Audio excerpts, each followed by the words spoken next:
Sir, can I help you? Yes, you don't come in and eat. Yeah. I don't think they're gonna go too far.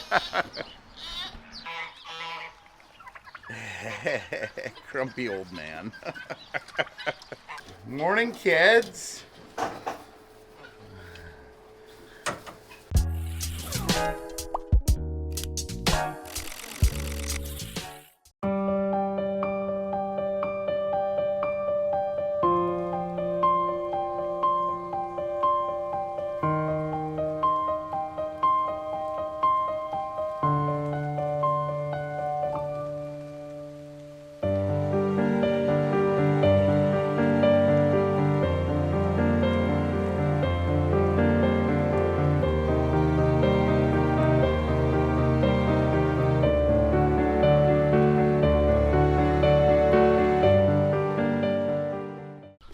Welcome to the 10-acre woods. It is finally a beautiful, sunny day.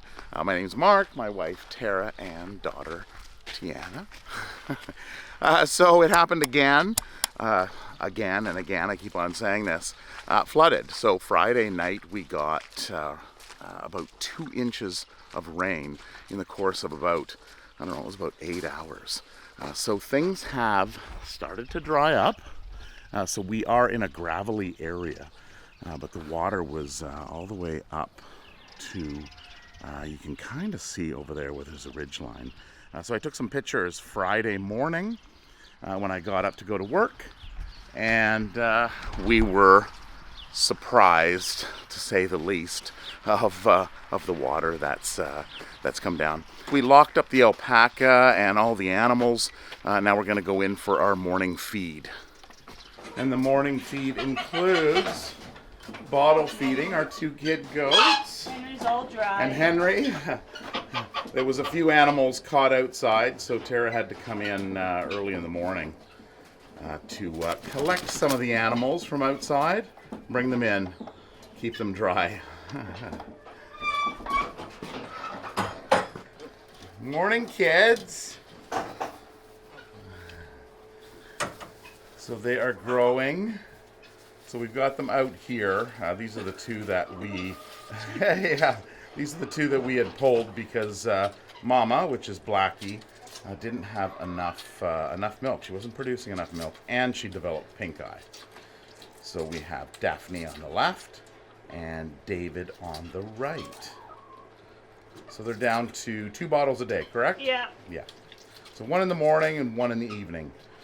They are around 6 weeks old, I guess. 6, possibly even 7 weeks old. They're growing up fast. Now, we did get a couple geese in. Now, Tiana, you're going to have to help me with the names. Sebastian is the fluffy. Sebastian. Is the fluffy. This is Sebastian. And then Patrick. And Patrick. Okay, Sebastian and Patrick.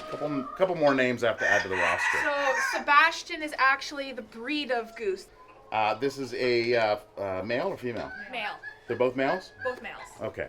So looking at the feathers, I immediately thought of angel wing, which you can see the feathers coming out sideways. Now we've got a goose out in the yard, Glenn, which is also, he has also got angel wing. So let us know down in the comments if you know of this type of breed of a goose. So birds with what's called angel wing, which is the feathers that kind of come out sideways, and you'll see that in Glen outside. You may be familiar with that. Apparently that is due to feeding too many carbohydrates to ducks. And what can happen is too many carbohydrates, those, the growth of those feathers come out in an incorrect angle. Now, when I say too many carbohydrates, I mean feeding bread to birds. So you may go to the park and you see people with a loaf of bread feeding the ducks. That is very bad for ducks. So if you do that, for the animal's health, don't do that, because it is detrimental to their health, because those feathers come out sideways, and then of course they can't fly. So we're hoping that Glenn his wings will correct themselves, and he will be able to fly south this fall.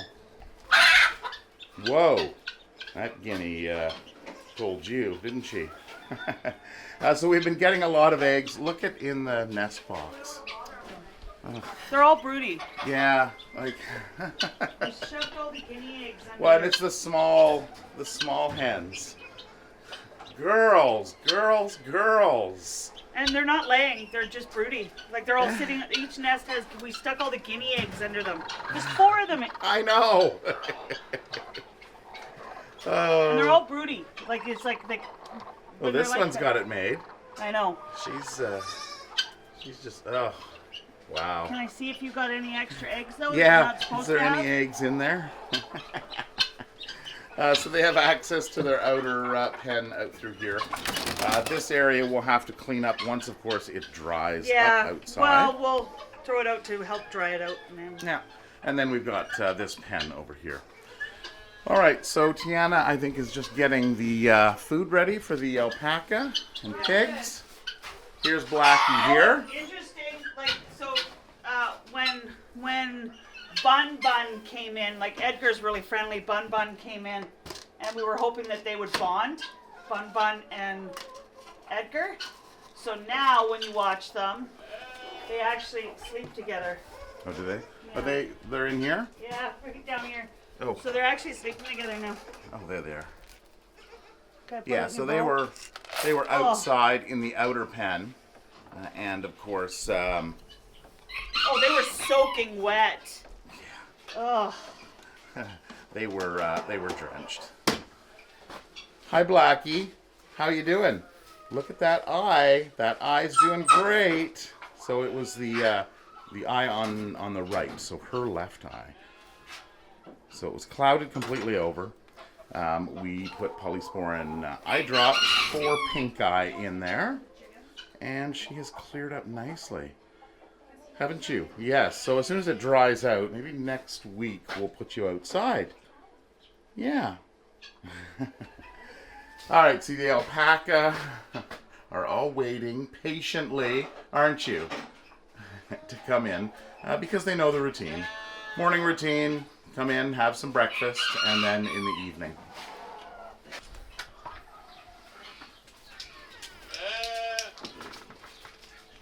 There they go. And we have the pigs too. Are they coming in? All right, Petey and Piper. What you got on you, Piper? You got some duck fluff. Piper.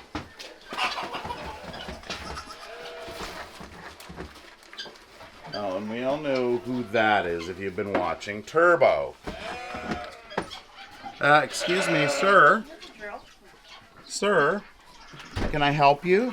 Yes, you don't come in and eat. Yeah. Just like a dog, isn't he? Turbo, no. Come on, we're gonna go open you guys up. Yes.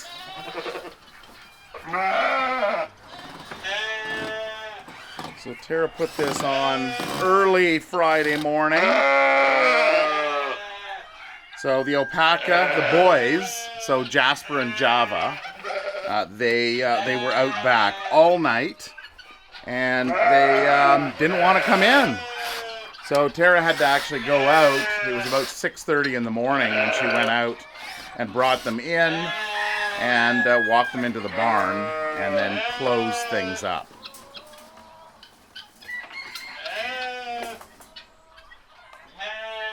All right, Tinker, you're free. I don't know how far you're going to get. Well, they use the bridge. Yeah, well, they'll usually walk around here. Use the bridge to go over. The alpaca don't care so much. They just go straight through here.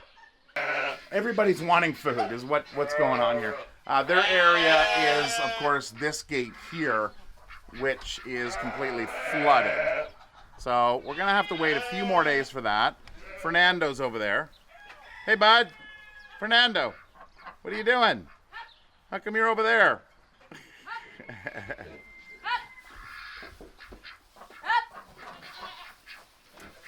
All right, here comes everybody. Turbo? No.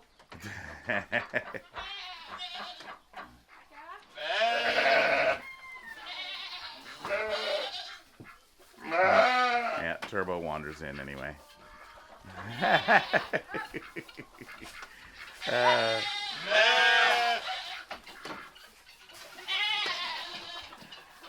All right, there we go. All right, guys, you can go outside again. Yeah, Java's all over that.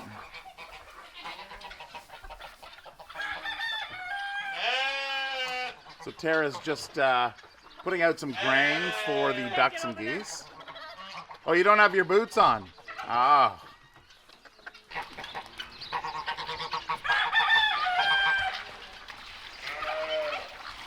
Alpaca's going over.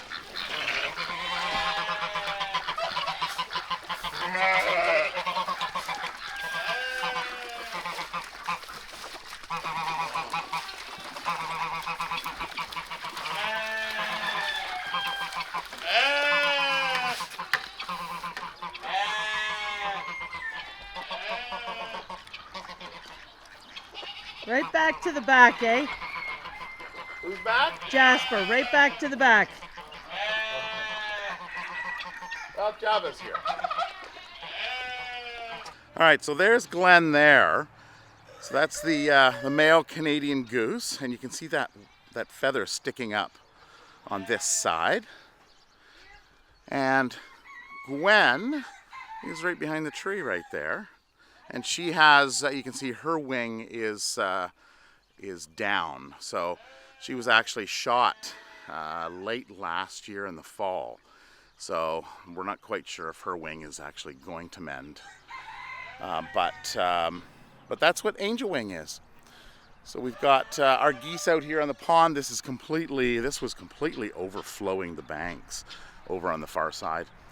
We do have a couple turtles in here, and we do have some catfish in here as well. So that was, somebody brought some by and they said they were going to try to collect some more for us. But of course the concern, we've got to, as this dries up, which is the trench that goes to the front, we're going to have to watch for fish that they don't get trapped in these areas and make sure they do come back in here. So this here is the area, the back area, where the alpaca like to hang out. Now alpaca don't mind water at all. On hot days we often take out the hose and we water them, and they just love the water. But of course, since it was down to close to freezing that night, we wanted to make sure that they weren't going to get a chill.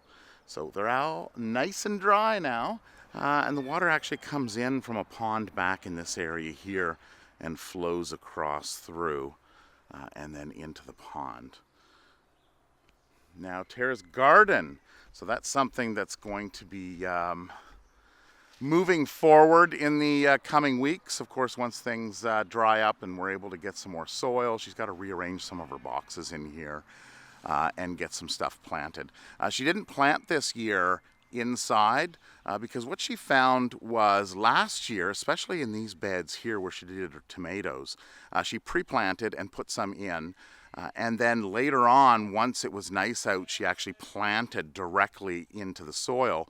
And the ones that she planted and put, I believe it was rabbit manure on, they actually grew up and surpassed the ones that she pre-grew or she grew inside. So she's going to grow everything. She's going to sow everything right into the ground within the next couple weeks. So over the last couple years, there has been a mining operation just east of us here. And what they've done is they've clear cut a bunch of trees so they can do their process. So what they've done is they contacted us, and we had some trees available for the residents of the area. So yesterday, there was, I believe it was around 350, 360 trees that were dropped off. Everything from oak to alder to ash to a couple different kinds of willows, and of course poplar, which poplar is very popular here on the 10-acre woods. So we had a busy day yesterday. We were closed farm for the animals just because of all this water. But we met lots of people and gave out some free trees, and we always like helping out in that way. So we didn't get rid of all of them. So today, late in the day, we've told people, you know, this is the final time you can come pick them up, and we're expecting that they're all going to be gone. Of course, this is a long weekend here in Canada. It is Victoria Day weekend, or May long weekend, or 2-4 weekend, or however you want to say it. So I actually forgot that Monday I don't have to go to work, which is tomorrow, which is always nice to find out. Toby, Atlas, how you doing, boys? Hi, Atlas. Atlas is shedding.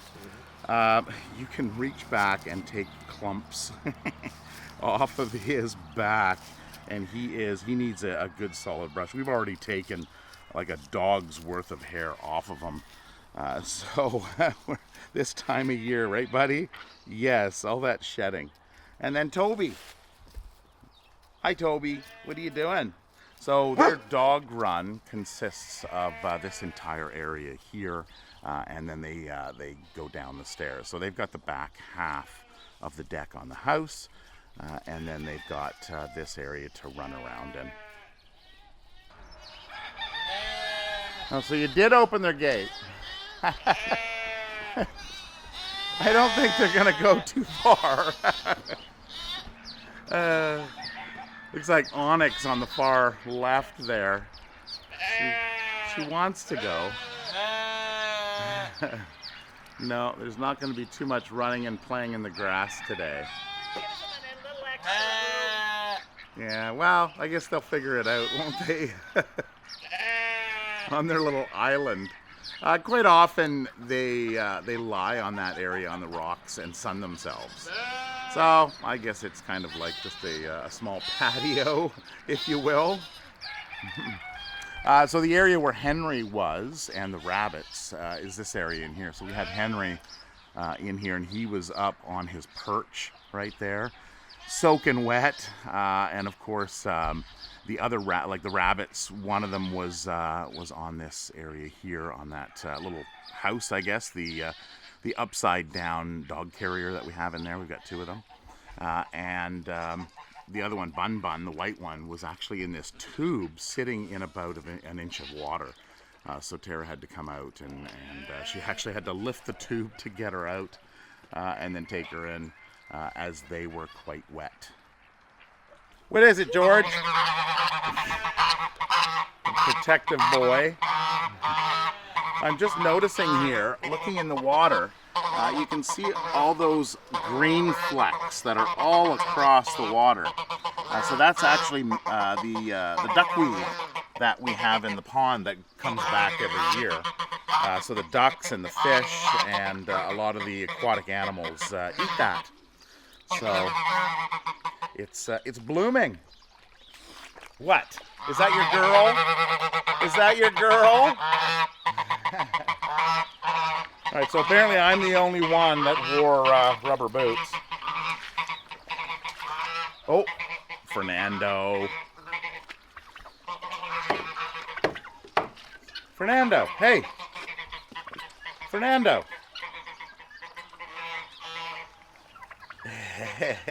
Grumpy old man. Take your snoot. He only does that with the girls. Oh, he's gonna get you in the butt. Oh. Yeah, just give him a hug. Smother him with love. That's it. That'll fix him, right? Oh, rub your belly. Oh, rub your belly.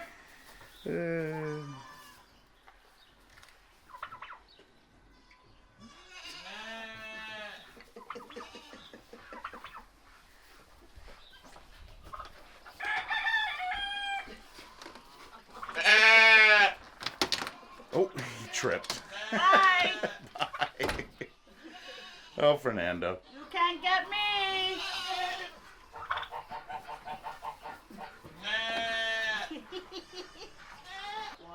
Yeah, so we've got the horse water all set up. So we put it up on blocks.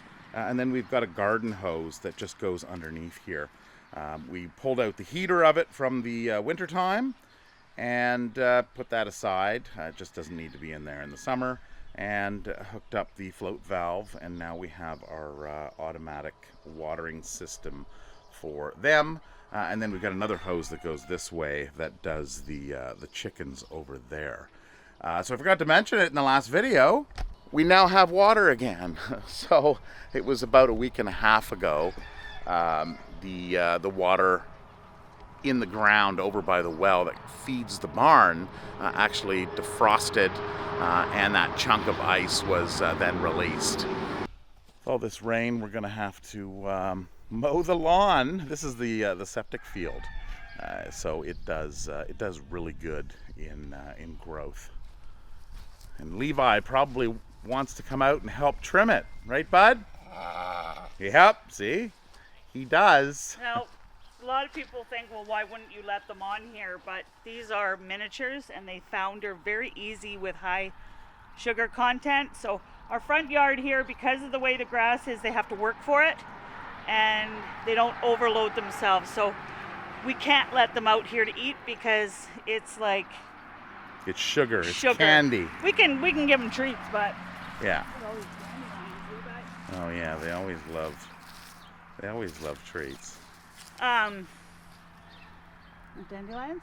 He knows not to eat while you're touching the fence. Through the fence. Yeah. Says, I'm not going to get shocked, am I? There you go. No problem. Which is good, because we don't let the visitors pet through the fence either. Yeah. And if I get shocked, he gets shocked through the nose. Yeah, so that's why he's a little concerned with it.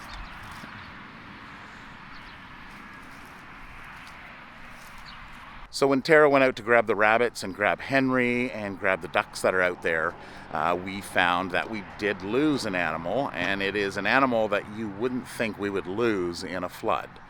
So it was a duck. Scooby the duck, which is a small call duck. He was out there and he drowned, I guess. Now ducks can get too much water. They can soak in, especially young ones. So it's sad. Scooby he came in probably about a year and a half ago, and he was just a small little call duck. There was some areas that he could have jumped up on to perch, but for some reason, he didn't make it. So that was sad. It's always sad to lose animals. It's expected. You have these animals for so long. Eventually, their timer is going to come up. But when it does, it's always kind of shocking. Yesterday, when we were giving away trees, there's a rock. He loves his rocks. And there is a rock right here. And I took a picture of him standing on that rock as if it was 10 feet in the air. He loves his little rocks. So it was a cute photo. He makes nice photos. He's very photogenic. So looks like everybody but Daisy's coming back. Yeah, Daisy I can see off in the distance at the shelter and watering hole. These are the trees that we got in. So we've got some. I think these are bur oak here. Yes, those are the bur oak. I got well enough to handle who's coming today. Yeah, so we've got poplar. There's 80 just with these two. Oh yeah, okay. And I've got 30 people coming. Yeah. So there's plenty. So poplar, these are all locally grown here in Manitoba by Jeffrey's Nurseries in just this side of Portsmouth Prairie on the other side of the city of Winnipeg. These are willow, acute willow and golden willow. And then I believe this is the white birch. The paper birch? Yes. Yep, that's the paper birch. So we still have some of those left. And then these ones over here are the elms. And these are, because of the Dutch elm disease, these ones are actually grown to resist the Dutch elm disease. So that's a big issue in the city of Winnipeg with the large trees in all the older established areas is the elm wood. And this is some more bur oak, I believe. Yeah, so that's also bur oak. So Northern Garden Collection is Jeffrey's nursery. So Tara had some people that were feeling generous themselves since they were getting some free trees. They wanted to give us something, which was very nice. So I see the seeds. You had some walnuts and they're on the back of some- the truck. We're they're on going the to back. move this. So if you grab those 2 bags with your hand, I'll take you over there. So those are the seeds Right? here. This I'm excited about. These are honeysuckles. Okay. Yes, I heard you guys talking about the Yeah, honeysuckles. I know. I'm so excited. I used to eat them as a kid. So these ones you just stick in the ground, and they look like, but that's what happens. You stick them in the ground, protect them from the squirrels, Yeah, all the and the directions seeds are there. inside, and then it grows. Yeah, now the guy said you plant them and then you take some wire mesh and you put it over flat top, yeah. over the ground. Yeah, so they can't dig them up. Oh, that's a pear. Oh, pear tree. Pear tree. Oh yeah, they're all labeled. That's pear. Black walnut. So he started some for me, or gave me some started. Black walnut. What is this? Buckeye. Oh, Horse we have- chestnut. We have somebody at the gate Well, they're not supposed to be here. already. Horse So chestnut. we closed our gate. More choke cherry. Choke cherry. And when people hear about free trees, they I know. I got them scheduled to come. yeah. But of Do course, I I go don't over have. I don't have my lot. Well, I guess you might as well go over. They're going to come over. So either way, they want to find out if they can get the trees. I've got to cut down a couple trees. One of them is up front and it's actually growing over our electric fence. So I'm going to have to cut that off, as well as some that have fallen. And since it's such a beautiful day, I might just take advantage of that. So I hope you enjoyed this video. If you have any comments, especially about those geese in there, let us know down in the comments. And until next video, take care, have a wonderful week, stay dry, stay healthy, stay safe, all that good stuff. Don't forget to subscribe, and we'll see you next time. Take care. Bye-bye.